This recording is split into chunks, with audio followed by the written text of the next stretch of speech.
The masked man walked from stage left toward Dean and whispered in his ear, "Keep singing. Don't pause, don't move, don't look around, or 4 people die." And Dean's hand trembled on the microphone. The orchestra was playing, the audience was laughing. But Dean had seen the gun under the man's jacket, and he didn't know there were 3 more men at the casino cage. But wait, because what Dean did next while singing that song, and the one joke he told the audience, both stopped the robbery and helped the FBI catch a man they'd been hunting for 20 years, and nobody could figure out how Dean recognized the masked man. The spotlight hit Dean's face, and he kept singing. He stayed right there, just off Dean's shoulder, visible to anyone who looked, but nobody was looking, because this was the Riviera on a Saturday night in November, and people came to watch Dean Martin, not the stage crew. The man's jacket hung open just enough. Dean saw the gun handle, chrome, tucked against a leather belt. Dean's voice didn't crack, but his hand did, just for half a second, and the microphone picked up the tremor as a tiny wobble in the note. The orchestra kept rolling through "Ain't That a Kick in the Head." Dean had sung this song 600 times. He could do it drunk, tired, distracted, half asleep. Tonight he was stone sober and more awake than he'd been in years, because the man standing 3 feet from him wasn't supposed to be there. And Dean had just seen 2 more men, both masked, both moving fast, slip through the side door that led to the casino cage. 400 people sat in the showroom, tuxedos and evening gowns, martinis and cigarettes, laughter rolling in waves.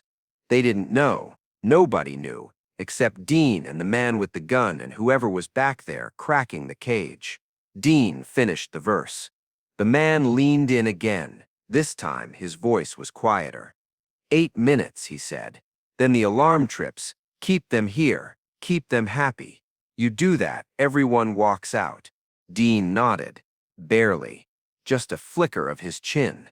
The man stepped back into the shadows near the curtain, and Dean hit the next line of the song, nailed the phrasing, got a laugh from the crowd on the lyric about getting kicked. His heart was slamming, but his face stayed smooth. Every performer's nightmare, not forgetting the words, not tripping on stage. This, being the only person in the room who knows something terrible is happening, and having to pretend everything's fine. Notice something here. Dean didn't stop. He didn't signal the band. He didn't mouth help to anyone in the front row. He kept singing because the man said 4 people would die if he didn't. Dean believed him. Not because of the gun, because of the voice, because Dean had heard that voice before. The song ended. Applause. Dean smiled, waved, took a breath. "You folks having a good time tonight?" The crowd roared. Dean glanced stage left. The masked man was still there, watching. Dean looked back at the audience. "That's good. That's real good. Because I'm about to tell you something that'll either make you laugh or make you leave, and I'm hoping it's the first one." Pause there. This is the moment. Dean's about to do something nobody in that room will see coming. But to understand why it works, you need to know 2 things. First, Dean Martin wasn't just a singer. He was a gambler, a strategist, a guy who grew up in Steubenville, Ohio, running numbers for bookies before he was 16. He knew how crews worked. He knew how heists went wrong. Second, sitting in the 4th row, table 6, was a man in a gray suit who hadn't laughed once all night. Dean noticed him 20 minutes ago. The man's eyes were wrong, too sharp, too still. Dean had worked enough rooms to spot a cop. "So I got a joke for you," Dean said. He leaned into the microphone. His voice dropped into that lazy, almost bored tone he used for punchlines. "A guy walks into a casino, says to the manager, 'I'd like to make a withdrawal.' Manager says, 'Sir, you have to make a deposit first.' Guy says, 'Oh, I already made a deposit. It's in your cage. I'm just here to pick it up.' The room laughed. Not a big laugh, a ripple, but the man in the gray suit sat up. Just slightly. His hand moved to his jacket. Dean kept going. Now the funny thing is, the manager says, "Sir, we don't keep deposits in the cage, we keep them in the vault." And the guy says, "That's cute, because I brought 3 friends, and we don't need a key." The laughter died. People weren't sure if this was still a joke. Dean smiled. Big, warm. "Relax. I'm kidding. Nobody's robbing this place. If they were, they'd have to get past Sal here." Dean pointed to the orchestra conductor, a round-faced man with thick glasses who looked up, confused, and waved. The room laughed again, but the man in the gray suit was standing now. He was moving toward the side exit, the one that led backstage, the one near the cage. Dean saw the masked man stiffen. The man's hand went to his jacket. Dean kept talking. "But seriously, folks, if someone did try to rob this place, you know what the smart move would be? Do it during my show. Because nobody's looking at the cage. They're all looking at me." 3 things happened at once. The man in the gray suit pushed through the curtain into the backstage area. A shout came from behind the stage, muffled but sharp, and the masked man pulled the gun from his belt. Not all the way out, just enough for Dean to see he was serious. Dean's microphone hand dropped 6 inches. The orchestra stopped mid-note. The room went quiet. Wait. Stay with this. Because what happens in the next 15 seconds is the reason this story got buried for 40 years, and the reason FBI files on Dean Martin are still partially redacted. Dean didn't freeze. He turned to the masked man, looked him dead in the face, and said, "Hello, Vincent." The man's hand stopped. The gun stayed half hidden. The room stayed silent. Dean took 1 step toward him. "You told me 8 minutes. It's been 6. You want to tell me why you're pulling that out now? Or do I keep guessing?" The man's jaw worked behind the mask. Dean could see it moving. Then, from backstage, another voice. Loud, hard. "FBI. On the ground. Hands where I can see them." The masked man looked at Dean. Dean looked back. "You should have taken the Lake Tahoe job," Dean said quietly. "I told you Vegas was too hot." The man lowered the gun, slowly, set it on the stage floor, raised his hands. 2 more agents came through the curtain, weapons drawn, shouting commands. The man in the mask knelt down. One of the agents kicked the gun away, yanked the mask off. Underneath was a face Dean recognized. Thin, sharp, eyes that didn't blink much. Vincent Corallo. Dean had met him in 1958 at a card game in Reno. Vincent was a driver back then, small time. He'd asked Dean for advice on getting into the music business. Dean told him the truth. "You don't have the voice. You don't have the face. Find another line of work." Vincent didn't listen. He tried singing for 2 years, failed, ended up running with a crew out of Chicago. The crowd started murmuring. A few people stood. Dean raised his hand. "Folks, stay in your seats. Everything's under control. Turns out my joke was funnier than I thought." Vincent here took it a little too seriously. Nobody laughed. The agents cuffed Vincent, pulled him off stage. 2 more men were dragged out from the cage area. Both masked, both cuffed.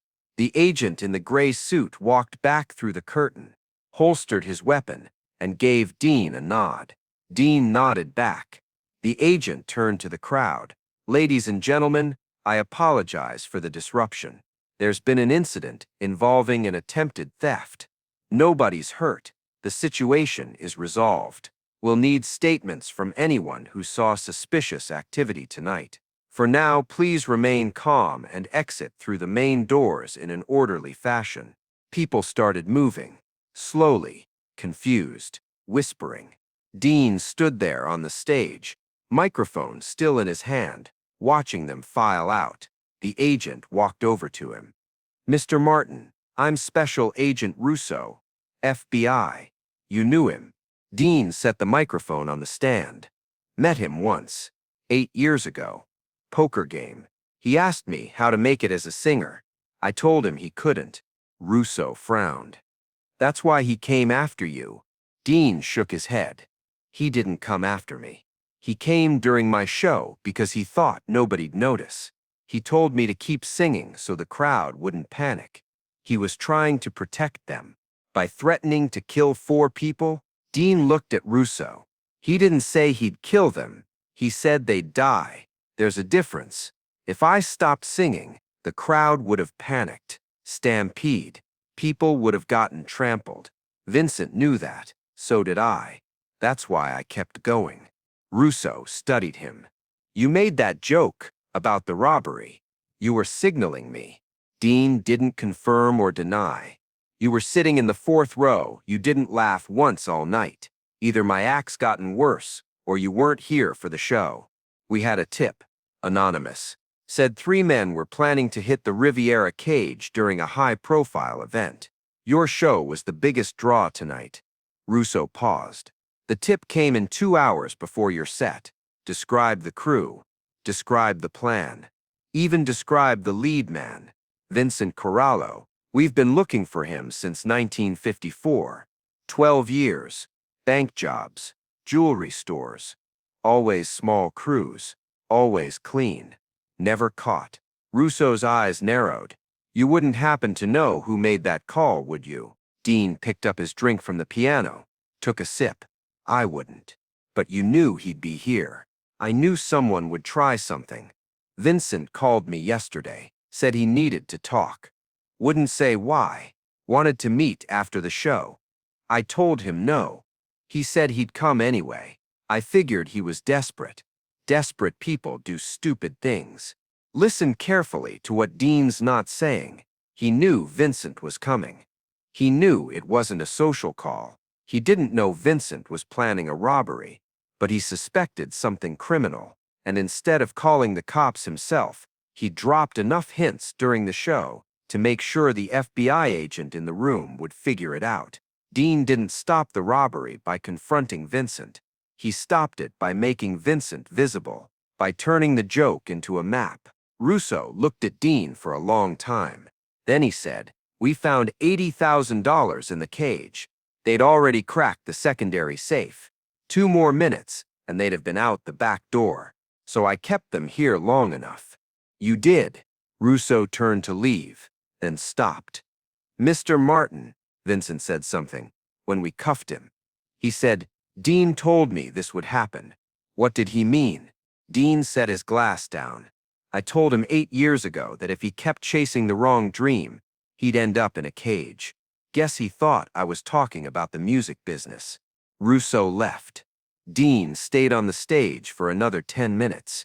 The showroom emptied out. Chairs pushed back. Tables cleared. The smell of cigarette smoke and spilled bourbon. Dean sat down at the piano, played a few notes. No song, just notes. His hands were steady now. The stage manager came out. "You okay, Dean?" Dean didn't look up. "Yeah, I'm okay." That was the craziest thing I've ever seen. Dean kept playing. "It's Vegas. Crazy's the bass line." "You knew him?" Dean stopped playing. Looked at the manager. "I knew him well enough to know he wasn't a killer. He was a thief. There's a difference. Thieves want money. Killers want blood. Vincent wanted money. That's why I kept singing. If I thought he'd actually shoot someone, I'd have tackled him myself." The manager shook his head, walked away. Dean sat there alone. The lights in the showroom started going off, one by one. Overhead spots first, then the side floods, then the house lights. Dean stayed at the piano in the dark, playing notes that didn't connect to anything. About the call yesterday, Vincent hadn't asked for help. He'd asked for permission. "Dean, I'm doing something big. I need you to not interfere." Dean told him, "If it's what I think it is, I can't promise that." Vincent hung up. Dean should have called the FBI right then. But he didn't. Because part of him, some old stubborn part from Steubenville where you didn't snitch, even when you should, wanted to see if Vincent would actually go through with it. And when Vincent showed up tonight, masked and armed, Dean knew this was the test. Not for Vincent. For Dean, could he still make the right call when it cost him something? Remember something about Dean Martin. People thought he was easygoing, careless, a guy who floated through life on charm and liquor. But Dean didn't float. He calculated. Every joke was timed. Every gesture was placed. Every relationship was weighed. When Vincent stepped on that stage tonight, Dean had three choices: panic the crowd, tackle Vincent, or play along long enough for the FBI to close the trap. Dean picked the third option, the hardest one, the one that required him to keep singing while a man with a gun stood 5 feet away. It worked because Dean understood something most people don't. The most dangerous moment in a robbery isn't when the thieves show up. It's when they realize they're caught. That's when people die. When fear turns into desperation. Dean kept Vincent calm by acting like nothing was wrong, by singing, by joking, by making the whole thing feel like part of the show. And then, when the moment came, Dean gave Vincent a way out. He called him by name. He reminded Vincent that they knew each other, that this wasn't just business, it was personal. And Vincent, instead of shooting, surrendered. The FBI would later tell Dean that calling Vincent by name probably saved 3 lives, because when the agents rushed in, Vincent's crew panicked. One of them reached for a weapon. But Vincent yelled, "Don't," and they stopped. Because Vincent, in that split second, decided that Dean was right, that this was over, that the smart move was to fold. Dean never talked about that night publicly, not in interviews, not in his memoir. When people asked, he said, "It was a misunderstanding. Some guy got confused. The FBI cleared it up." But the people who were there, the ones who saw Dean keep singing with a gun 10 feet away, they knew. This was the night Dean Martin stopped a heist with a punchline, and nobody outside that room would ever really understand how. 3 weeks later, Dean got a letter. No return address. Inside was a single sentence, handwritten, "You were right about the cage." Dean burned the letter. Didn't tell anyone about it, because Vincent was doing 20 years in a federal prison, and Dean didn't need to add anything to that. The debt was paid. The lesson was learned. Dean went back to singing, back to Vegas, back to the stage. But people who worked with him said he changed after that night, got quieter, more careful, checked the crowd more often during shows, noticed things he used to ignore.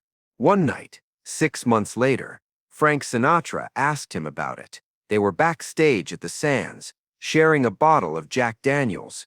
Frank said, "I heard about the Riviera thing, with the masks. Russo told me. You knew the guy." Dean nodded. "I knew him, and you kept singing." "I kept singing." Frank looked at him. "I don't know if I could have done that." Dean poured another drink. "Sure you could.